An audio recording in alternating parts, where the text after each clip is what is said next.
to welcome you to our presentation on the Global Digital Library today. I'm Jennifer Gerst, the Project Director with the Global Reading Network.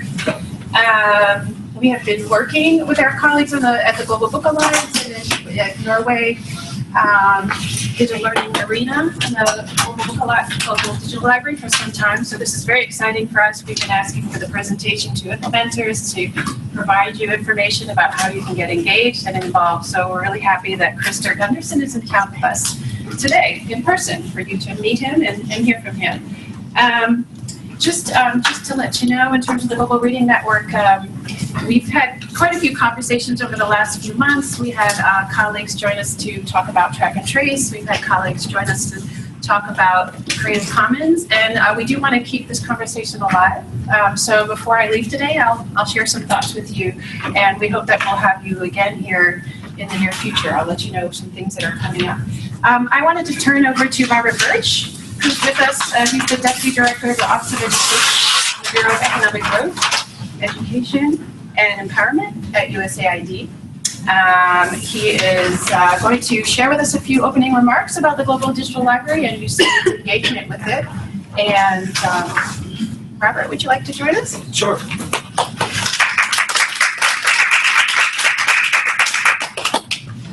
Goodness, an applause so early, and I haven't even said anything yet. But thank you very much, Jennifer. Thank you, everyone, and welcome. Thank you for giving me this opportunity to say a few words on behalf of USAID in regards to the presentation that we're going to have this morning on the Global Digital Library.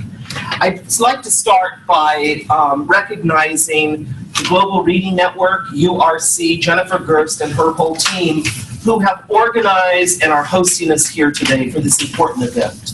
I'd also like to thank Christer Gundersen for traveling all the way from Norway, I think, on this trip. He's always traveling somewhere.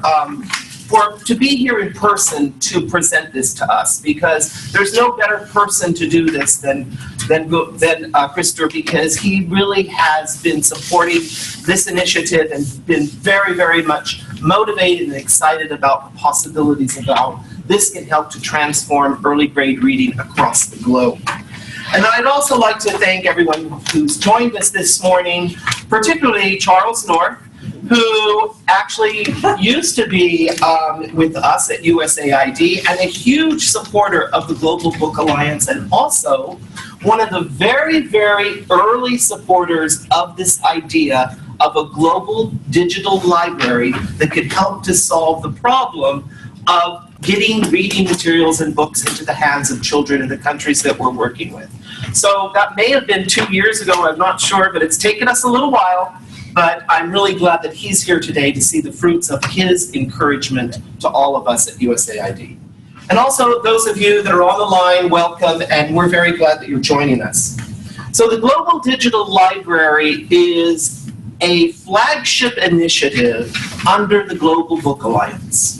And the Global Book Alliance is a very innovative partnership amongst several donors and also other education stakeholders, whose aim it is to transform the world's book chain to ensure that children have access to reading materials, books in languages that they understand. It's as simple as that. But the task is quite daunting when you actually look at the book chain and realize that we have a lot of challenges ahead of us, and there's a lot of things that we need to do to be able to help solve those challenges. One idea using technology is the idea of the Global Digital Library. And this library is an open platform where you can upload, download, repurpose, reprint books and other reading materials at low cost.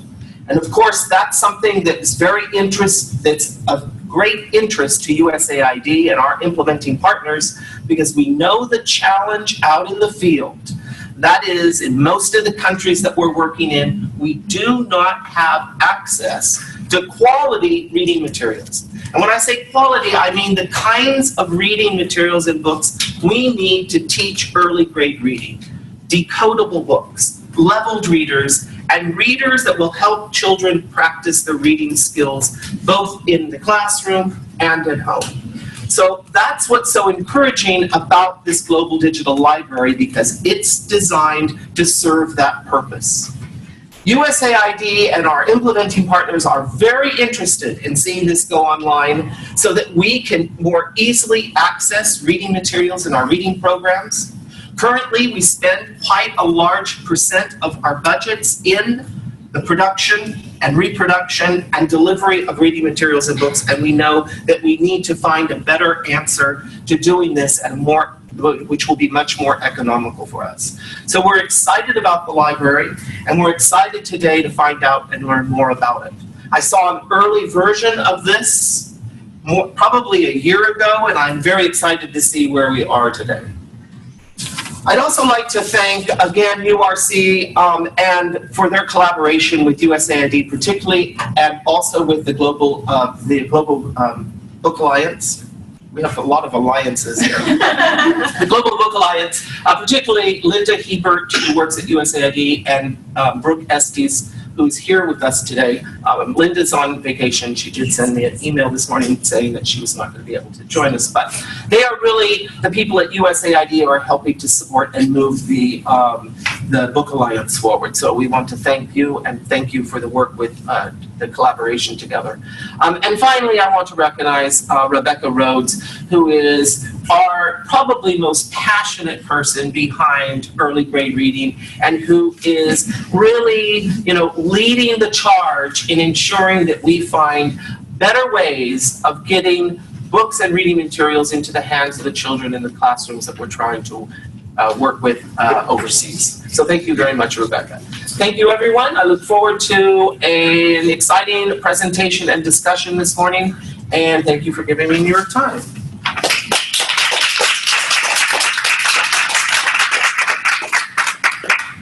Thanks, Robert. And I'm just going to take a few minutes to introduce Christer.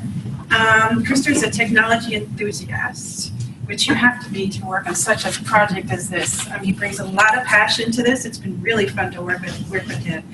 So he's an enthusiast working to unlock the full potential of the internet by promoting a free and open web.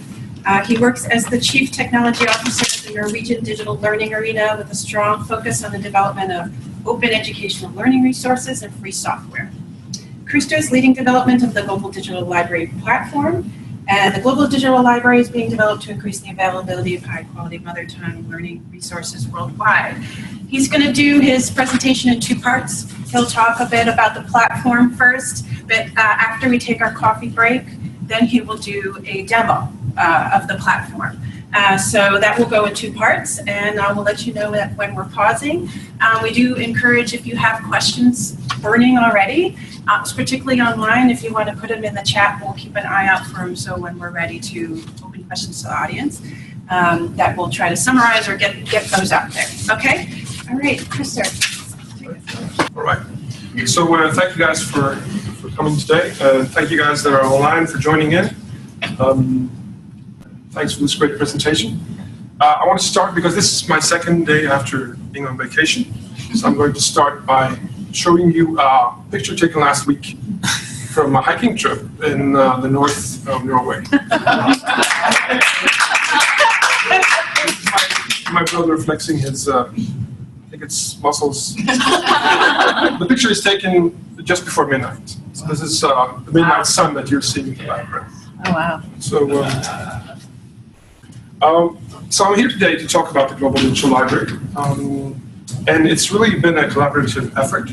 The idea came out of a community here in Washington, I would say, some years ago, and at one point the Norwegian government stepped into the discussion and wanted to join in by providing funds for the platform itself. So that is my responsibility. Whenever I talk about content today, be aware that this is content developed by others. USAID, other projects have pitched in with a tremendous amount of resources to join into this project. I'm going to talk about the platform, and I'm going to talk about how we have developed it, and some of the ground principles of development of the platform, and I'm going to talk about content production, because we see that the great content that we have received so far has really been an important part of this journey, because without that content, without that high quality content, this platform is nothing. And because we see that many partners, they come to us and they ask questions of technical character, of more platform integration character. So I'm just going to walk briefly through those with you guys today. I'm also going to show a couple of examples of projects that are in the making. Where's Matt? So Matt is here. He's one of the projects doing great content production. The platform was launched in April of 2018 in Addis Ababa, Ethiopia. Again, a collaboration between the American government, the Norwegian government, and the Ethiopian government. The reason for it being launched there was that we, at the time of launch, had 7 Ethiopian languages on the platform. A project funded by the American government in Ethiopia for quite some time. So the platform went live in April with 15 languages in total, mostly African languages, with 1 Asian language being Bangla. We're right now processing a number of other languages from Asia, and we will hit the 30 language mark. We will have 30 languages by the end of this year. Our goal is to provide 100 languages as a minimum by the end of 2020. And it's really, it seems like it seemed like an ambitious number when we started, but it's absolutely possible to reach that goal. And these are more or less languages where we have collaborating partners that provide high quality content, and we quality assure it before. We're doing 2 things right now. So we're developing the platform, and we're collecting content. And when we get the content to our platform, we're targeting to 3 user scenarios: mobile, web, and for print. And since we're named digital, many people associate us with being only digital, but we're actually producing the ability of doing sort of a platform agnostic approach to it, which means you can choose your own user scenario. If you have the need for print, you can print it. If you have mobile devices, you can do it on mobile, and web being the more general user scenario. And one of the things we've learned is that being platform agnostic is hard, it's difficult, but it's truly crucial. If you track back 10 years, try to remember what kind of devices we had at that point, what kind of platforms we had, and what we see is that we changed the way we use technology, changed the way we consume educational materials rapidly. And the users that we are targeting in Asia and Africa, mainly, are going to change their way of consuming content in a manner that we cannot foresee. So we're doing technical elements to the content that we get in to make it to make it platform agnostic in the best way we can. Because we cannot see into the future. I'm coming back to this afterwards, but what we see is that many of the content batches that we get in are in PDF. You probably nod your head. Yeah, we did it for print. We did it for PDF, and that is one of the things that we're trying to work on right now, to avoid all high quality content being developed only for PDF. I'll get back to that. One exciting thing for me personally, because I've been working with translation for many years as an alternative, is that we can, on the platform today, translate content into more than 100 languages. And this is not machine translation, this is human translation, where anyone actually can enter the platform, log in, and translate a book from one language to another.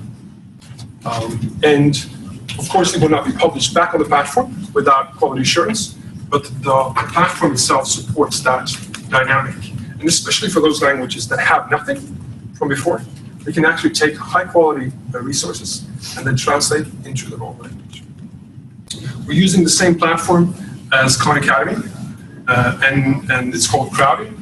And you get some process help in terms of translation and of course spelling in a number of languages. And the quality of this sort of aid that you get on your way is growing.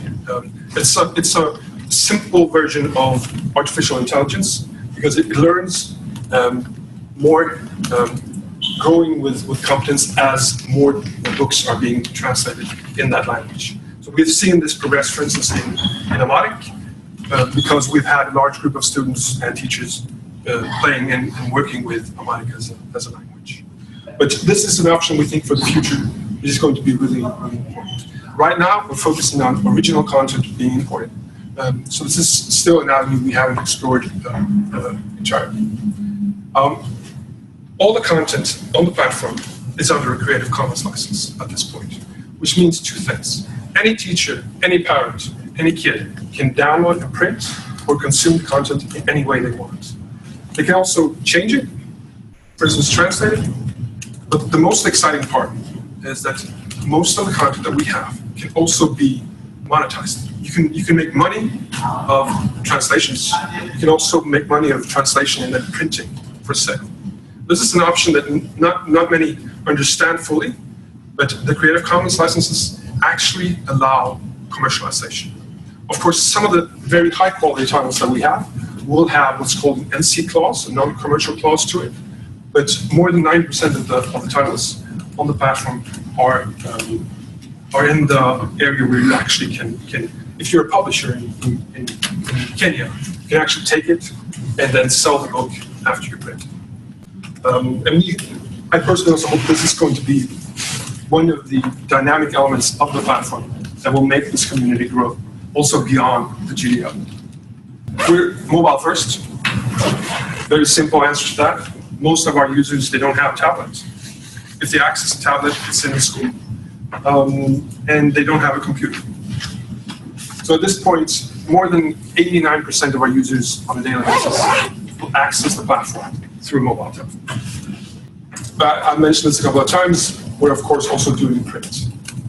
The numbers in Africa, especially, are really the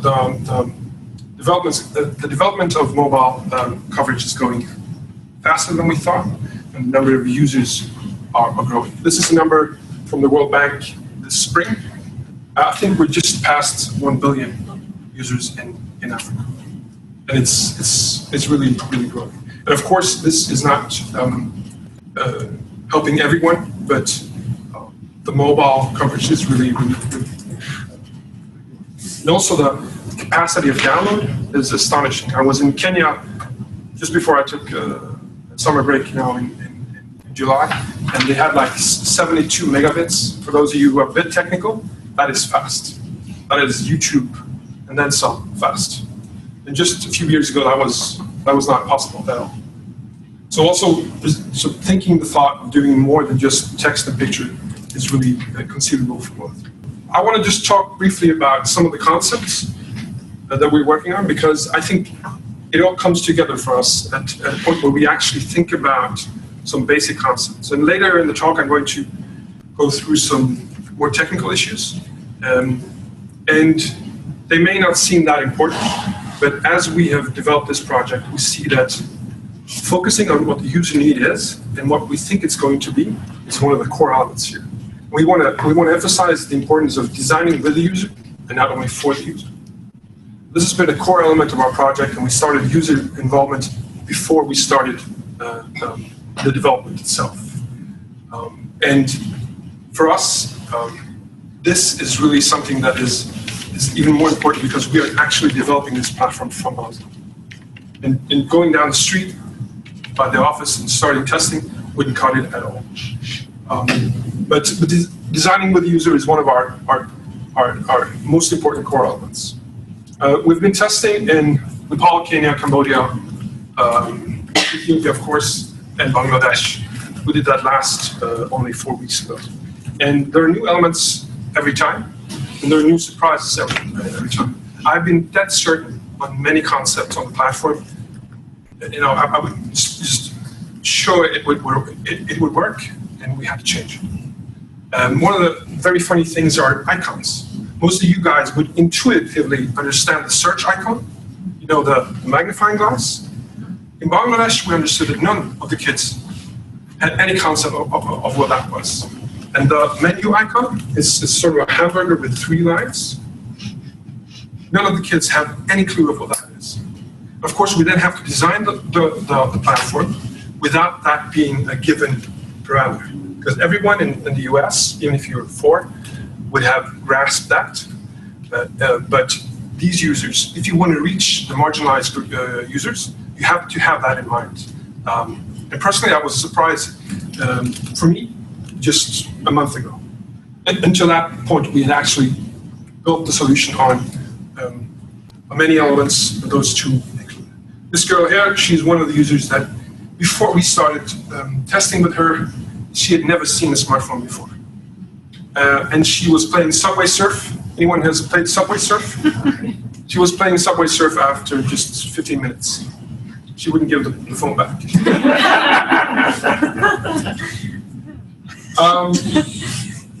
Briefly just mentioning this because this is also important in terms of this being a collaborative effort.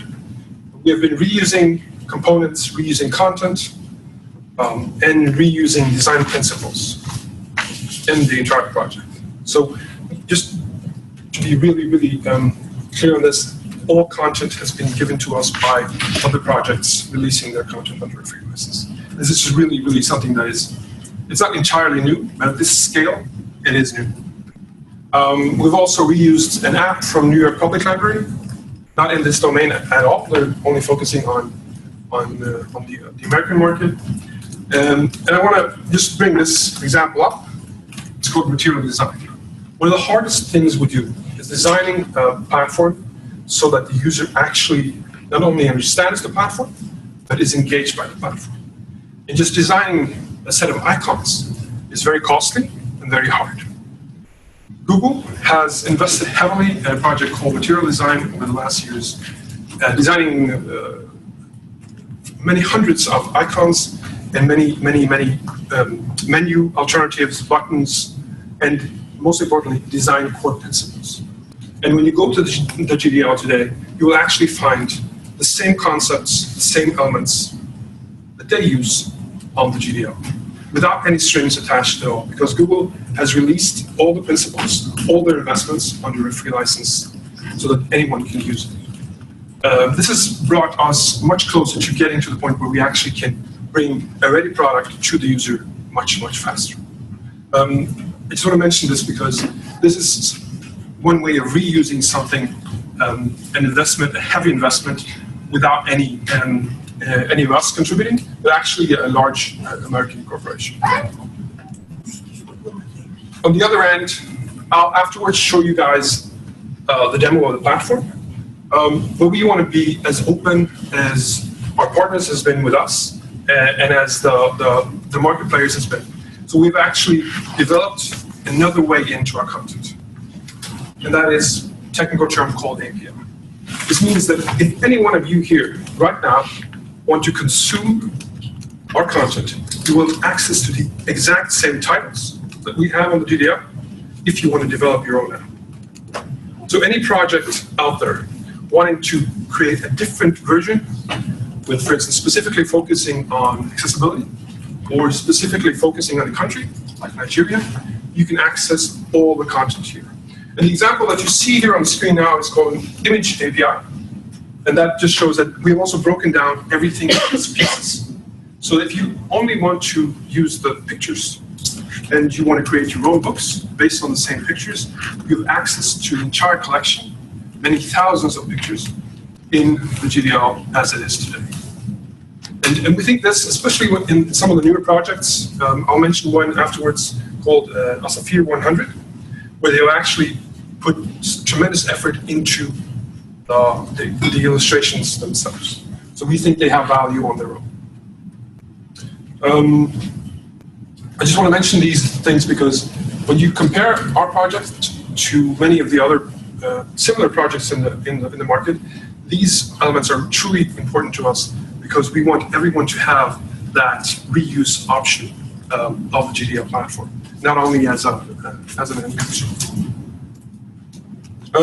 I'll do a demo afterwards, of both these two. The last minute, I'm just going to run through in this part of the segment some of the harder stuff, the technical stuff, because our experience scanning through thousands of copies, thousands of titles, is that too many of them have elements with them that should be crafted better. The content itself is more or less always good. So the pictures are great. The pedagogical efforts have been put into it. There's some actual technical stuff that will make him more or less unusable in the future. And because we're short on time, I'm going to focus on one piece that is more important than the others, and that is PDF. If you're in a project, you're sitting down in a meeting, and the conclusion is, let's produce this in PDF, and only PDF. Please have them call me. Not send me an email. Just call me. Just call me. Because the upside of doing that right from the start is tremendous. The downside of doing that over again is it's on the other side. We just made that change, that republishing in the 7 Ethiopian languages, and the cost wasn't that large. I think it was $3,000 for 600 titles to make it right. But we had to go punching for the original files because they were somewhere in Addis Ababa. So I had a friend of mine take a taxi to that office, try to find those original files, and we took them home and we did some analysis. It's going to hop on. And what I will send you guys, or have our colleagues send you afterwards, is what's called GDL content guidelines. There are 6 elements in these guidelines addressing file formats, accessibility, metadata, content quality, where we have our own set of quality assurance parameters. And these guidelines, if you follow these in any way when you develop content, you will not only be ready for the GDL, but you will always, at the end of that process, have enhanced the quality of your content. And on our test platform right now, we have between 6,000 and 7,000 titles. And only maybe 5% of them tick off on all these boxes, unfortunately. But we're working on that element. And you can find more information on, let me see here, homedigitallibrary.io. If you go in there, you'll find both the quality assurance parameters. And what's great about the quality assurance aspects, where URC has been a central facilitator, is that those parameters, or those guidelines of quality, has been approved by the board of the Global Book Alliance, as well as NUDA. So there's been some thought into putting those out there in a way that can be reused by others. So that is my short introduction. When we get back, I'll do a demo of the platform itself. It's probably why most of you guys are here. I'll also show the magic of translations afterwards. I think that is an exciting part of this endeavor that we need to explore further. Yes. Thank you guys for the first session.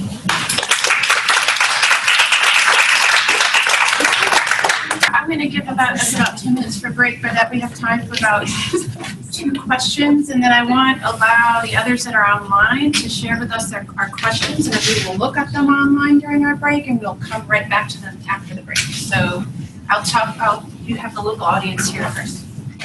Yeah, you said no PDF. What would you rather have us producing? That is a great question. We have 2 file options, EPUB and HTML. Okay. And EPUB, of course, itself containing HTML as a primary format.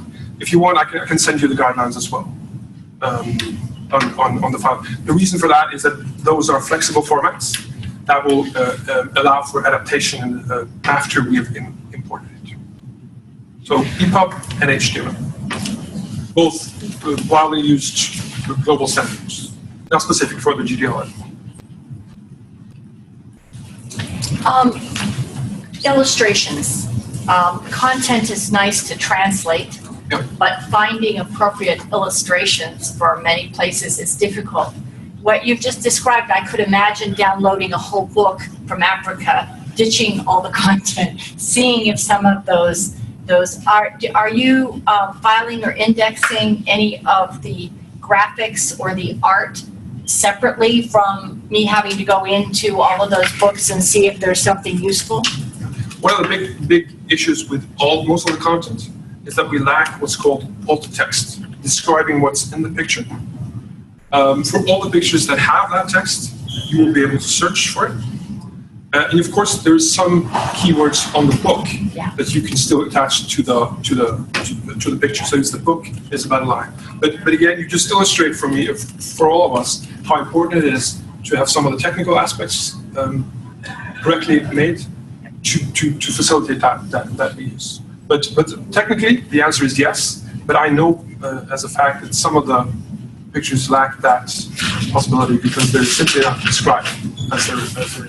It's specifically African ones we've been looking for, and you've just described many of these books online now have, the 300 books or so have got this for Africa, or mainly African, but I'm still going, am I going to have to go through all of it?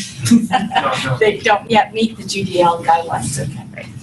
African Storybook has made a tremendous effort in Africa on creating titles that are relevant for many countries. We're working closely with them to do that quality assurance as well. Also on tagging the books. Who are you working with? I'm sorry. African Storybook. I mean, we have a representative from African Storybook here. She can explain more about. And we have a library of images, a very large library of images that you can access through GDL, right? Yeah, we're working with. Or on our own website. Yes. Okay. One of our great partners, both having their own platform, but really working hard to provide content to the GDL. It really shows how collaborative this effort has been. We can take more questions in the break and after the break. Yeah. I think I'll actually start with, so in this session we're going to demo the platform.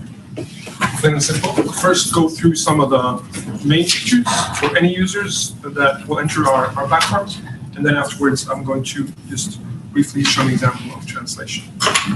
But first, I'd like to just take a couple of the online questions. One is super relevant.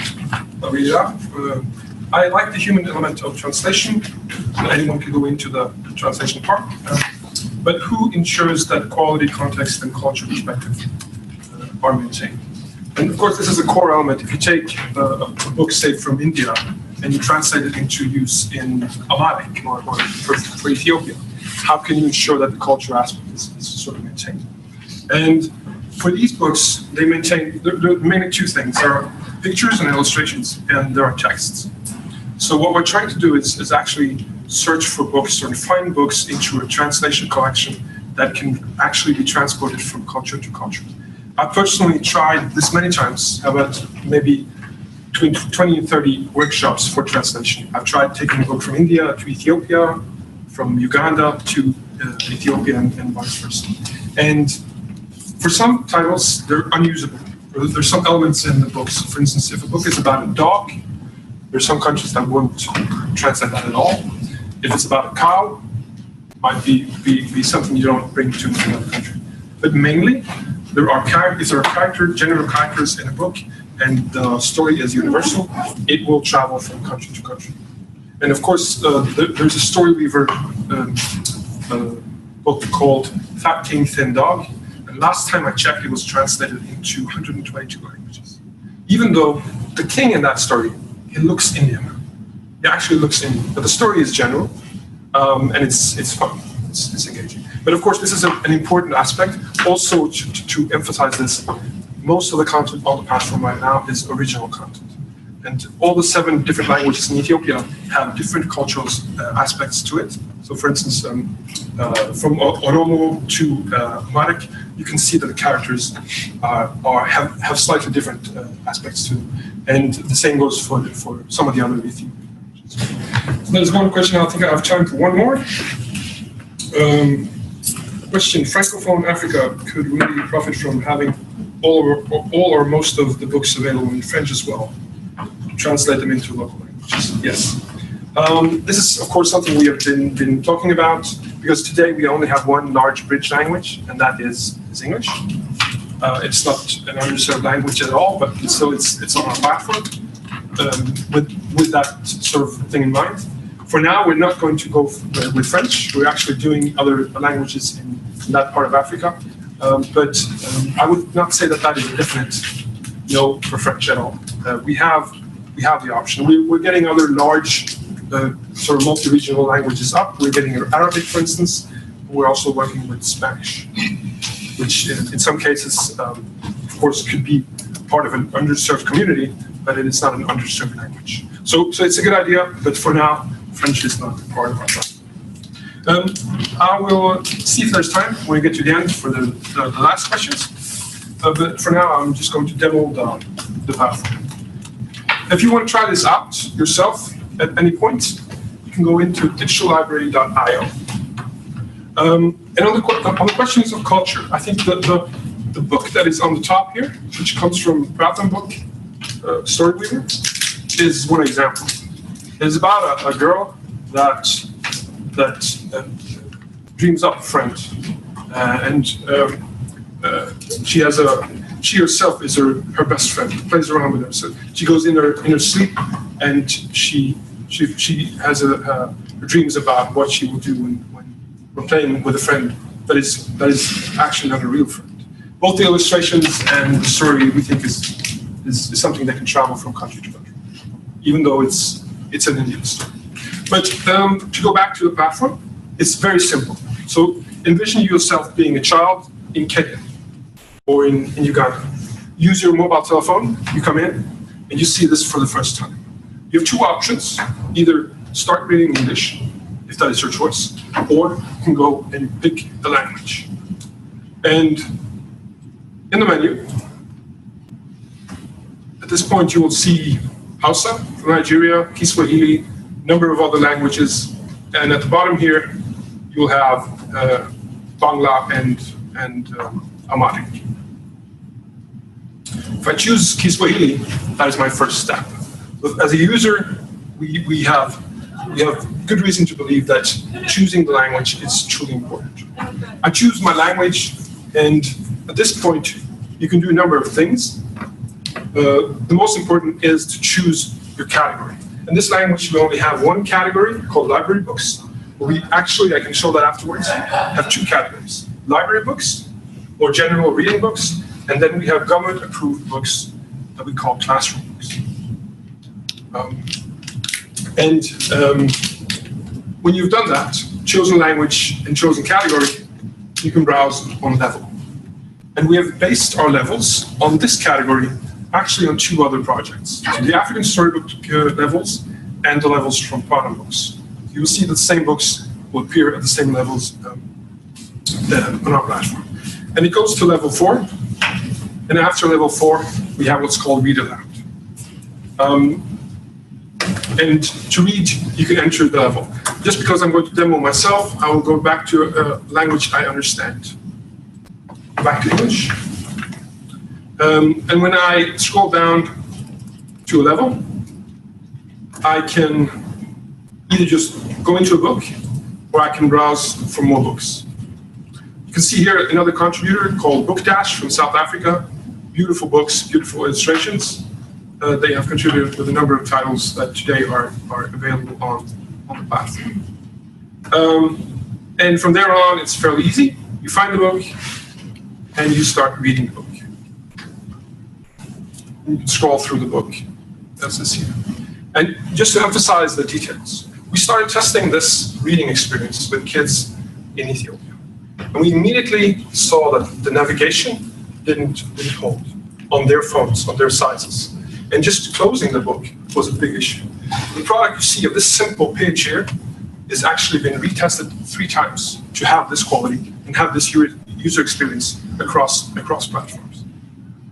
If you want to close it, you can also, of course, download the book as an EPUB and, as earlier mentioned, a PDF format. We're not against PDF, we're just against PDF being the only option that you have. Nice to see you again. Good to see you too. I didn't see it before now, I'm sorry. And this user experience is actually better on a mobile telephone. And the cool thing is that we have had the option of having kids sit down with their peers and learn how to use learn a digital device for the first time. So we've actually tried this out on kids that we know have no prior knowledge whatsoever.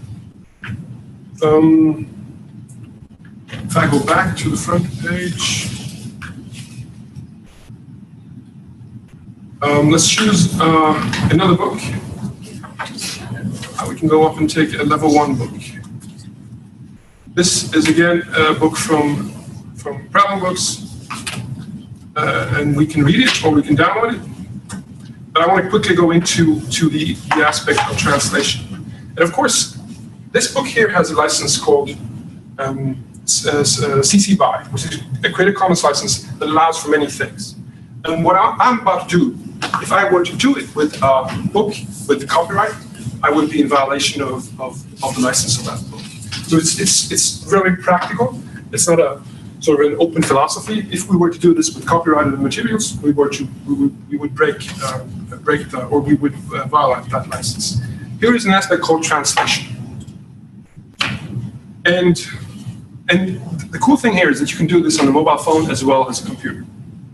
The original language is English, and you get a list of languages. We're to try to find, you might find your own language. You got Bengali, India here. I'm not going to try to do that. Let's do Cherokee. Let me go for, and you see the list is on. We're actually considering having some sort of search right now. Let's see if I can find it. Here we go. We're close to the end. If I go for Norwegian, Bokmål, which is my language, within a couple of clicks, I can then start translating. And just to be clear, this is a platform all on its own, again, scalable. So if we at one point start translating more complex materials, the crowding platform will support that. And now I'm in translate mode, and I'm going from being a consumer to actually being the person that produces a new version of the book in seconds. And in this case, you get a split screen where you have the original content on one side and you have the translation options on the other. And here you get a bit of help from automated translation. At this point, we're using Microsoft Translation. We're considering also adding Google Translation. But more often than not, if you try this on Kiswahili, it will end up being not so good. And again, if you just go down and choose a text piece, in this case, I will translate the author. And that is a sentence that has been translated very many times before. So, forfatter in Norwegian is author, and then the name. So I will get good help on that one. After getting that help, I can just hit save. The first page is actually translated. Or, I'm sorry, the first sentence is translated. That's forfatter, then we go to translator. I hit save. This is a process where you actually either use what you find down here on the help, or you write the actual translation here. In this case, I'm just going to do one sentence here because then it'll actually show up in the original book. I'm not sure that's entirely correct. So I'll go back and do it correctly later. And as you see here, walking through this process is only timely based on the number of characters. The application itself will actually not. It's fairly easy to walk through a book. So if you take a level 1 book, it will typically take you 20 to 25 minutes to do a translation of a title like this. So actually on the Education Alliance conference in November, we're trying to do a real live translation at the event. So you can actually see the title being transformed as the event unfolds. And when you're finished with this, if I can do the, there we go. You can then go back to your translation element in our platform, sync up the book, and you will see now already that some of the pages in the book should be saved with Norwegian text. Here you see forfatter and so forth. And as an admin, I can see which translator on a global basis has translated the most. And of course, we have features for proofreading. So if a group of people of 20 students do translation in masses, we can have lecturers and linguistics experts do quality assurance on top. It's all seamlessly integrated into the platform. And at one point, we want to do what Khan Academy does. They have country teams translating as new content comes in. So for instance, in our country, we have a team translating to Norwegian. And I've gotten this question a lot. We have schools, and we have a need for content in a new language, but we have no staff. We have no linguistics experts. What can we do? Well, the cool thing here is that this platform is integrated with a bunch of professional translating groups, companies. So on the fly now, I can go in and tick off books that I want to, for instance, translate into Bangla, and get offers from 3, 4 different vendors, and then can translate the books integrated into the platform and seamlessly get those books back on the GDO platform. We did a test on this with Arabic 4 weeks ago. It cost about $2,000, $1,000 for 20 books, which I think is about $20 a pop. And they were ready within a week. So if you have the funding, but you don't have the people, you can actually integrate it into the platform and translate books into a new language. And that is, for lack of a better word, it's pretty cool. If I were to do the demo now, I would, from deciding which books to translate to having you can use your credit card if you want to go really simple. I would be sending the booking, the order of translation within less than 5 minutes. I just want to emphasize this because you can see that I started translating.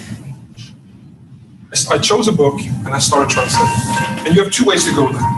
Either everyone creates their own version, which would be not, it would be natural. So if you did one, you would have your own version of the same book. But we have gone the Wikipedian way. So if you do a Wikipedia article about a mountain, if another person comes in, they have to write on the same page. And then you can discuss how high is the mountain, what's its name, and so forth. So often there's a discussion on how the end product of a Wikipedia article should look. We're doing the same thing. So if there are 2 people working on one language for the one book, they will have to cooperate. And we're not that certain that this will be this is for the future.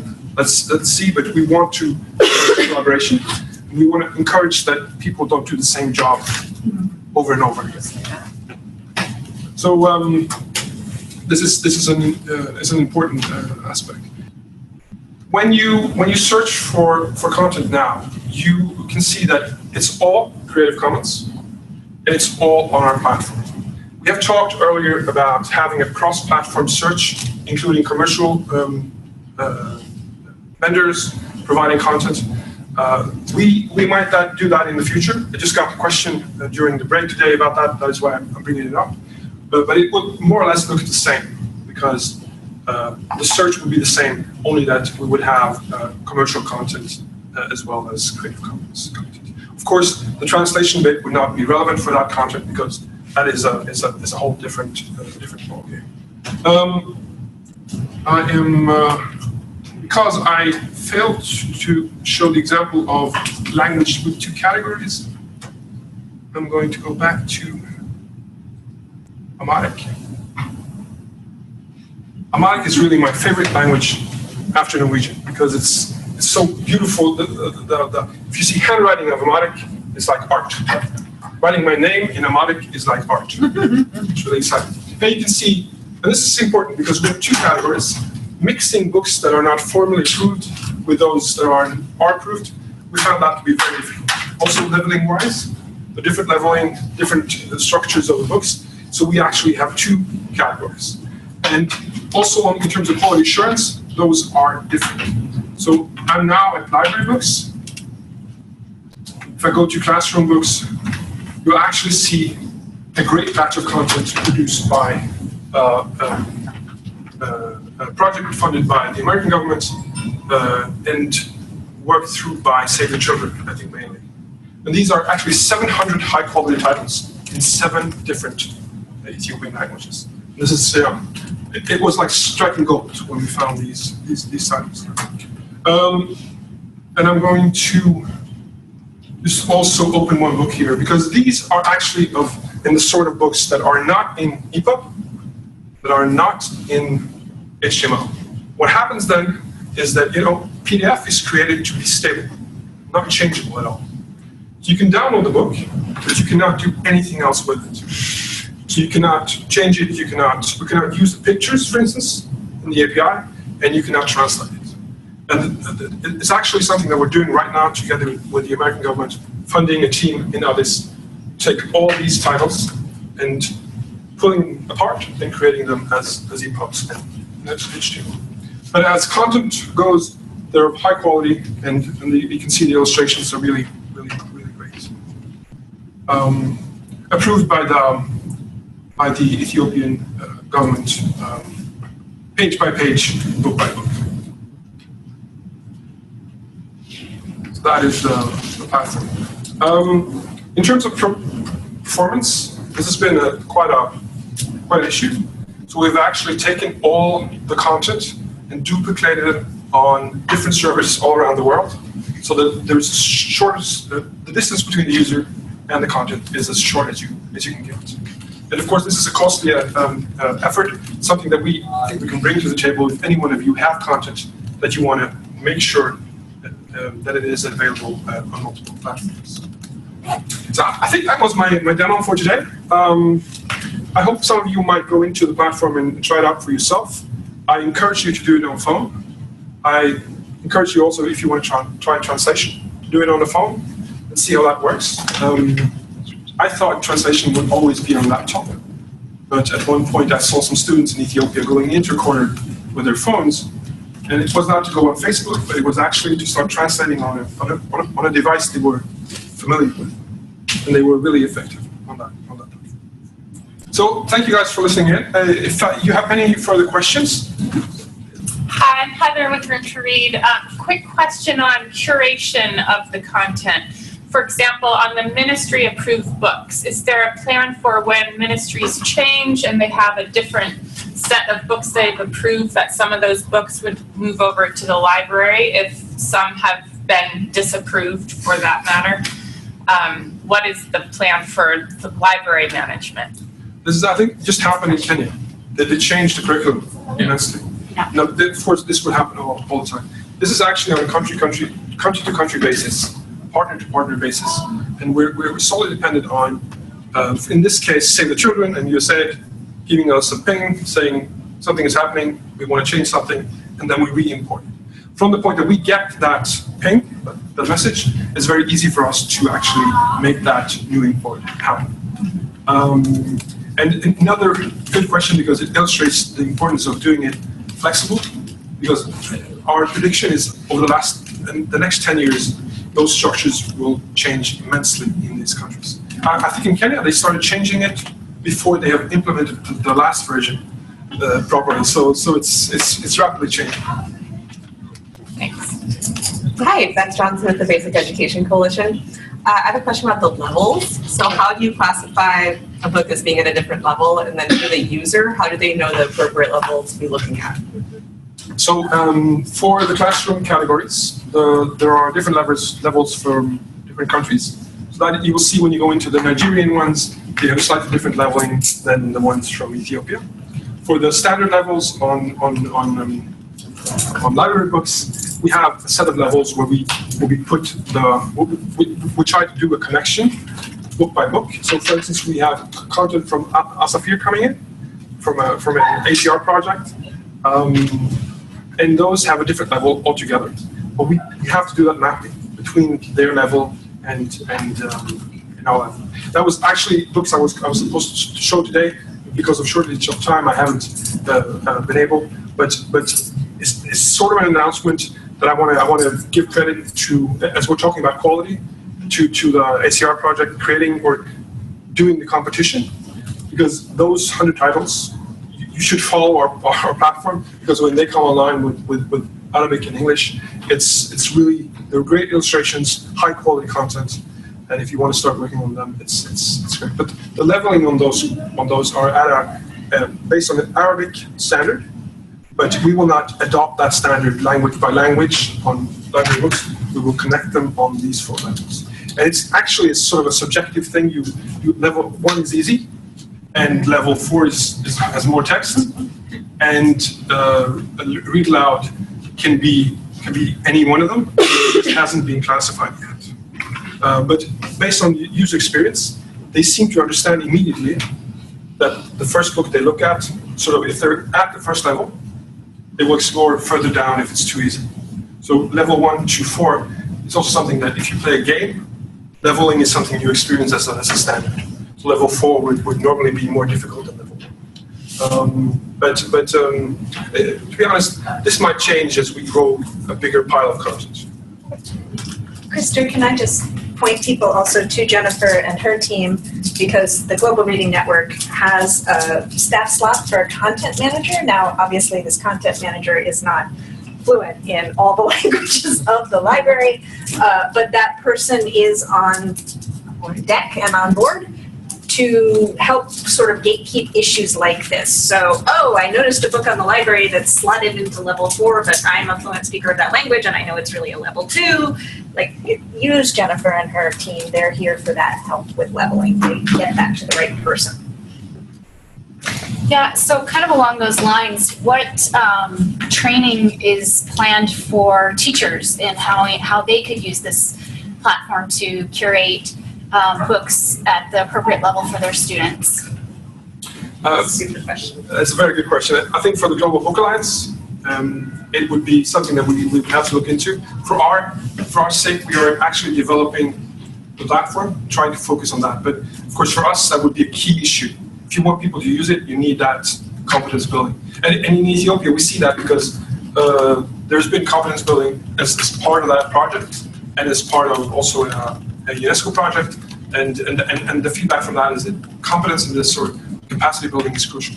If not, they will be consumers and not reproducing anything actually. What is the plan for long-term sustainability of this platform? Like, is the Norwegian government planning to be super wonderful and keep hosting it for a really long time, or like, what is the plan there?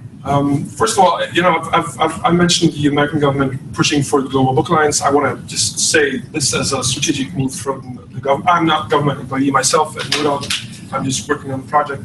It's been great working with Norad and their team because they understand the meaning of doing this long term.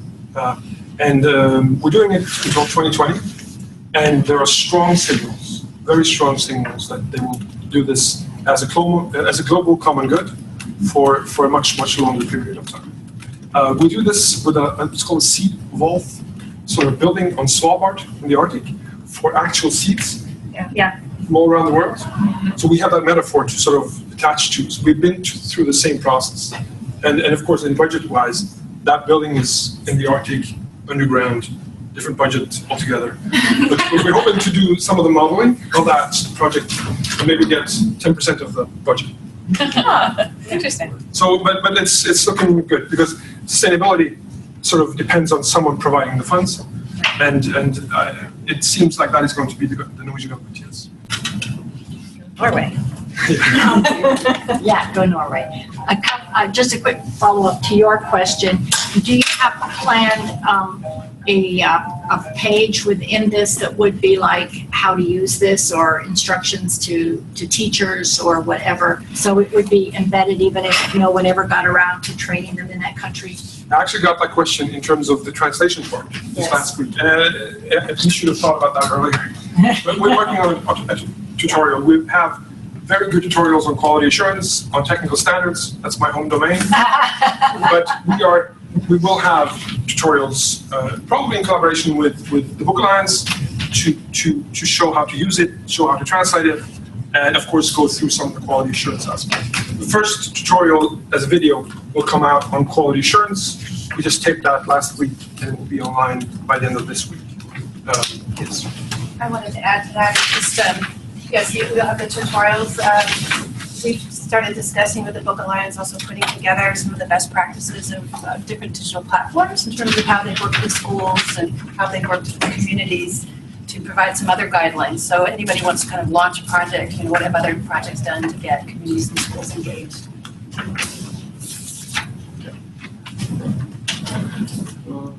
I was hoping to ask a question of the USAID people. Is that for later, or?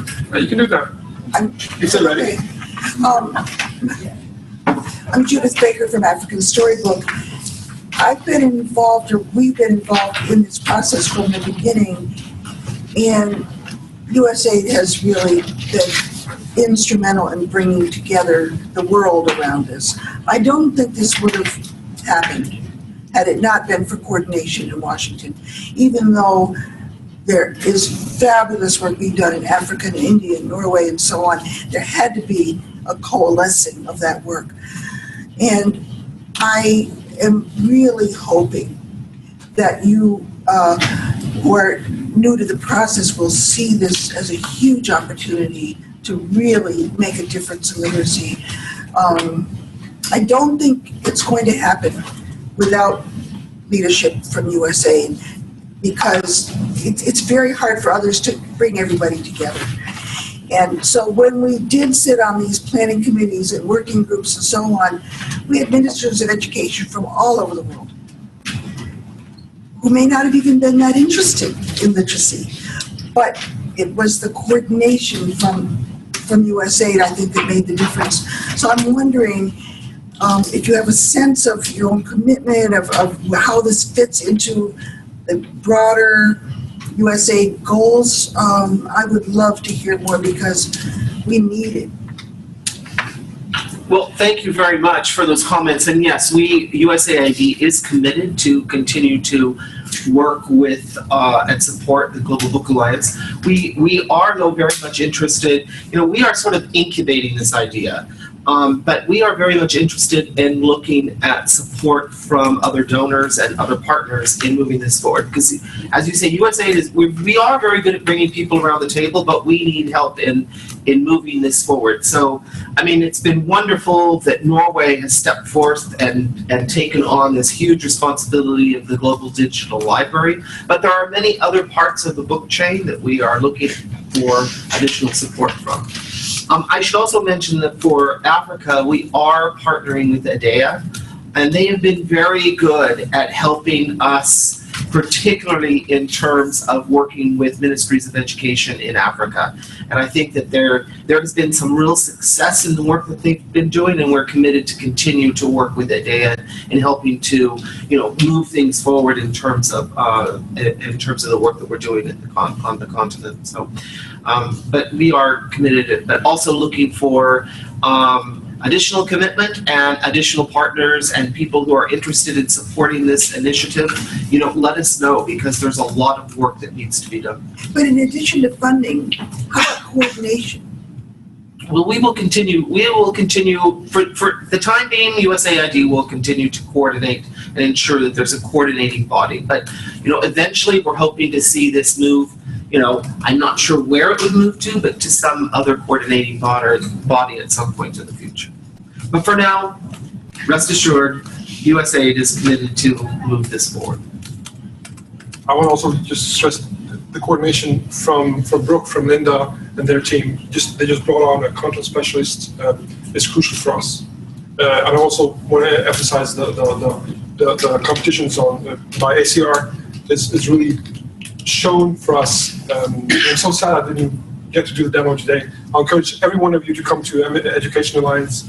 I'll talk Tony into doing a proper demo of that, because that role of prioritizing accessibility for work, like you've done in Kenya with Kitab, and quality throughout the whole product that you're going to deliver is crucial for everything we do. And that requires two things: funding and that leadership, and that focus. And that has already been done by the US government through their involvement in the Book Alliance. But for us, it's crucial, because again, we're only doing the platform, not the content.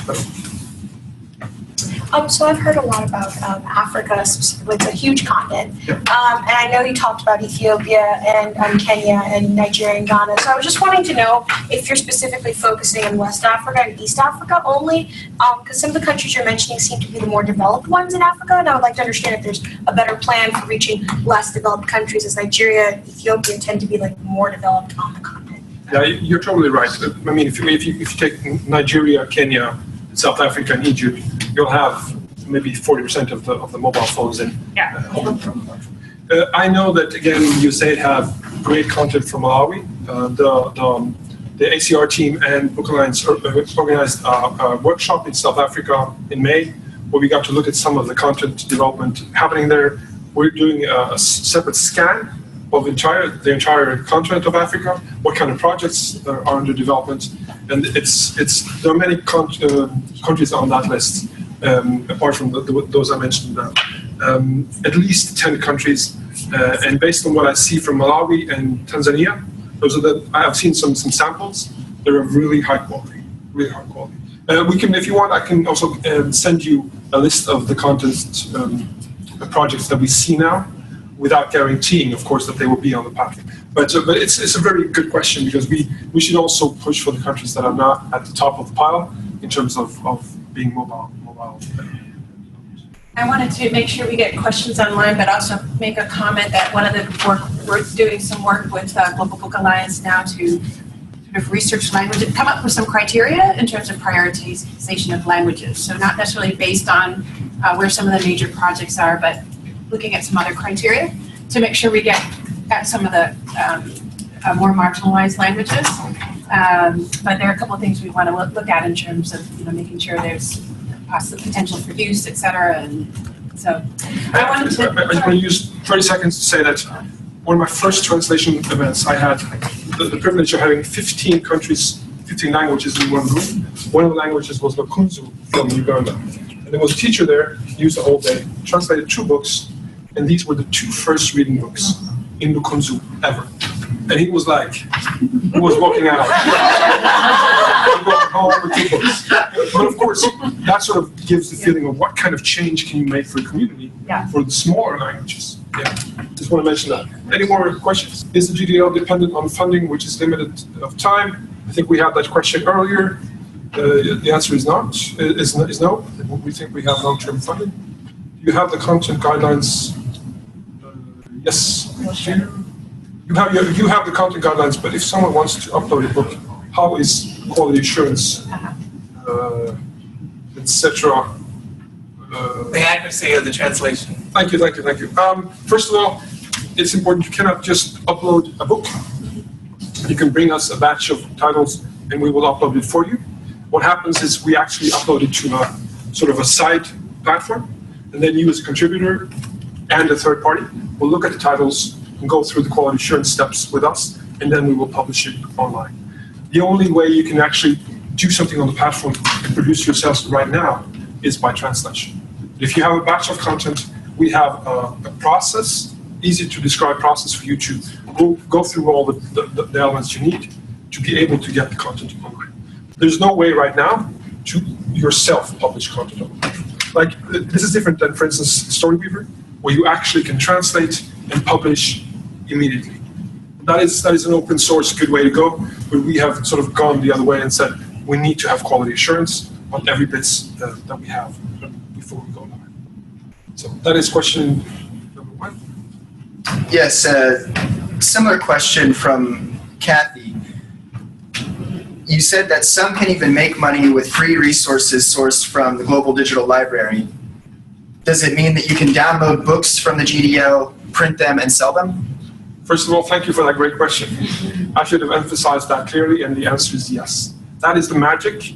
Any print shop on any corner in, for instance, Tanzania or Kenya today can download the book, print it, and sell it in their shop. No problem at all. Of course, this goes for the CCY license. Those are not non-commercial. So be conscious when you find a book and look at the license and read what it says. But 90% of the content you can sell afterwards and make profit from. What platform software hosts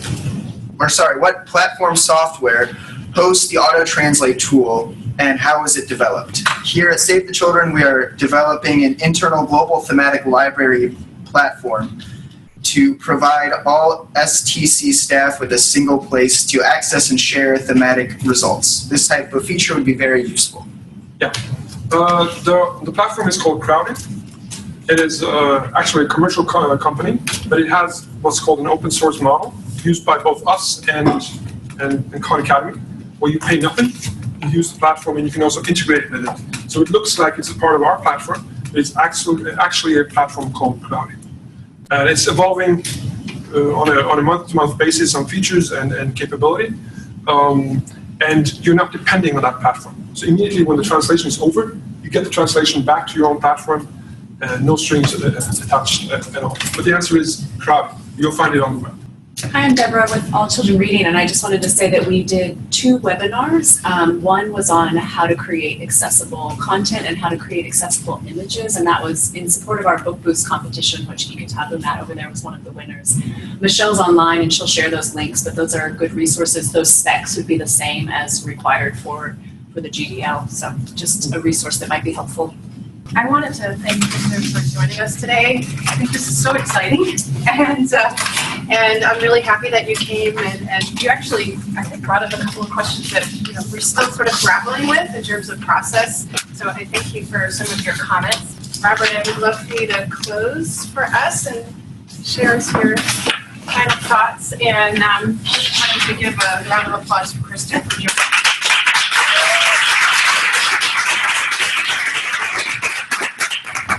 So I have very few closing remarks, but I would like to take this opportunity to thank our colleagues from the Norwegian Agency for Development Cooperation, because without their generous support, this wonderful local digital library that we've all seen today would not exist. So we're really, really excited about that, and really thankful for their enthusiasm and support, and particularly for Christer, who's been leading the pack.